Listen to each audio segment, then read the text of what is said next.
Hello friends, Radhe Radhe. આજે આપણે બનાવવાના છે એકદમ રેસ્ટોરન્ટ સ્ટાઇલ પનીર લબાબદારનું શાક.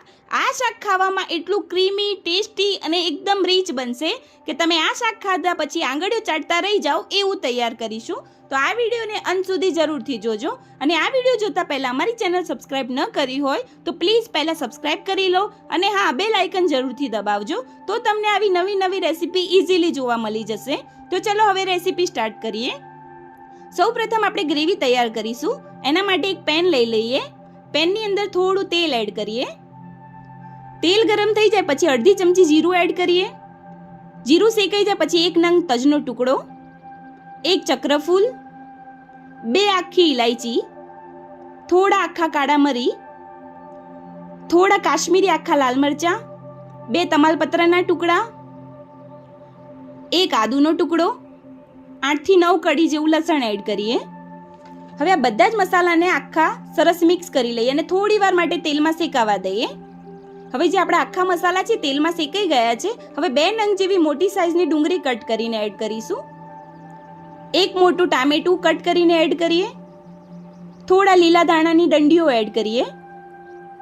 હવે 10 થી 12 નંગ જેવા કાજુ એડ કરીશું. હવે આ બધી જ વસ્તુને આપણે સરસ રીતે મિક્સ કરી લઈએ. હવે જે આપણા બધા વેજીટેબલ છે સરસ રીતે મિક્સ થઈ ગયા છે. હવે એની અંદર અડધો કપ પાણી એડ કરી લઈએ અને થોડી વાર માટે ઢાંકીને થોડા સોફ્ટ થાય વેજીટેબલ ત્યાં સુધી એને ચડવા દઈએ. તો હવે આપણે ચેક કરી લઈએ તો આપણા જે વેજીટેબલ છે પ્રોપર સોફ્ટ થઈ ગયા છે અને થોડા ચડી ગયા છે. હવે ગેસનો ફ્લેમ બંધ કરીને થોડી વાર માટે ઠંડા થવા દઈએ.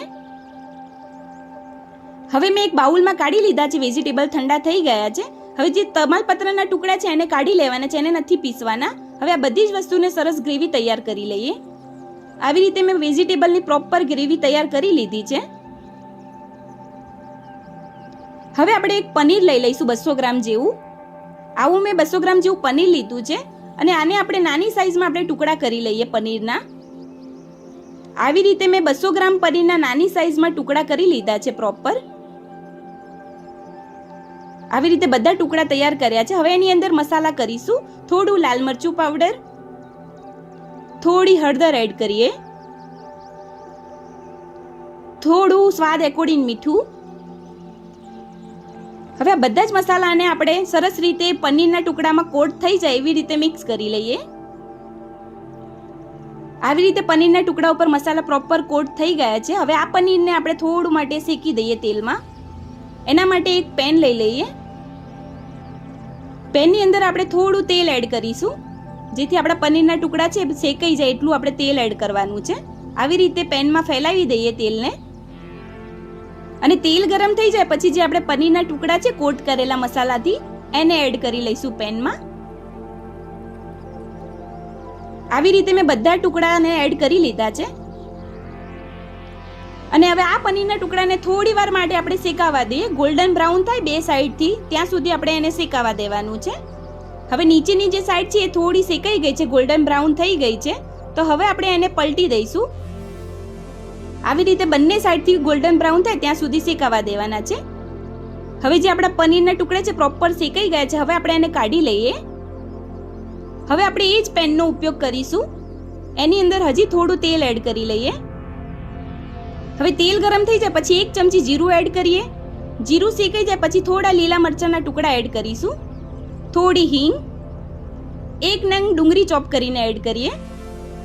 હવે બધું મિક્સ કરી લઈએ સરસ રીતે અને થોડી વાર માટે ગોલ્ડન થાય ડુંગળી ત્યાં સુધી એને શેકાવા દઈએ. હવે જે આપણી ડુંગળી છે થોડી ગોલ્ડન થઈ ગઈ છે. હવે એની અંદર મસાલા કરી દઈએ. સ્વાદના એકોર્ડિંગ હળદર એડ કરીશું, થોડું લાલ મરચું પાવડર, થોડું ધાણા જીરું પાવડર. હવે થોડા કેપ્સિકમના ટુકડા એડ કરી અને ટામેટાના ટુકડા એડ કરી લઈએ. હવે આ બધી જ વસ્તુને સરસ રીતે મસાલામાં મિક્સ કરી લઈશું. આવી રીતે પ્રોપર બધા મસાલામાં મિક્સ થઈ ગયું છે અને હવે આપણા મસાલા બળી ના જાય એના માટે થોડું પાણી એડ કરીએ. હવે સ્વાદના એકોર્ડિંગ મીઠું અને થોડો ગરમ મસાલો એડ કરીશું. હવે બધી જ વસ્તુને આપણે સરસ રીતે મિક્સ કરી લઈએ જેથી આપણા વેજીટેબલમાં પ્રોપર બધા મસાલા ભળી જાય. હવે જે આપણા મસાલા છે પ્રોપર ભળી ગયા છે, હવે આપણે ગ્રેવી તૈયાર કરી છે એને એડ કરી લઈએ.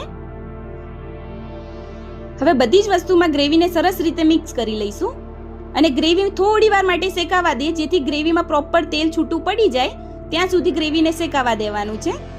આવી રીતે ગ્રેવી શેકાવાથી એમાં કચાસનો જે ભાગ હશે એ પ્રોપર રીતે નીકળી જશે. હવે ગ્રેવી થોડી પતલી કરવા માટે થોડું પાણી એડ કરી લઈએ અને સરસ રીતે આપણે ગ્રેવીમાં પાણી મિક્સ થઈ જાય એવી રીતે મિક્સ કરી લઈશું. હવે બધા મસાલા ગ્રેવીમાં ભળી જાય એના માટે થોડી વાર માટે ઢાંકી દઈએ અને તેલ પણ છૂટું પડી જાય.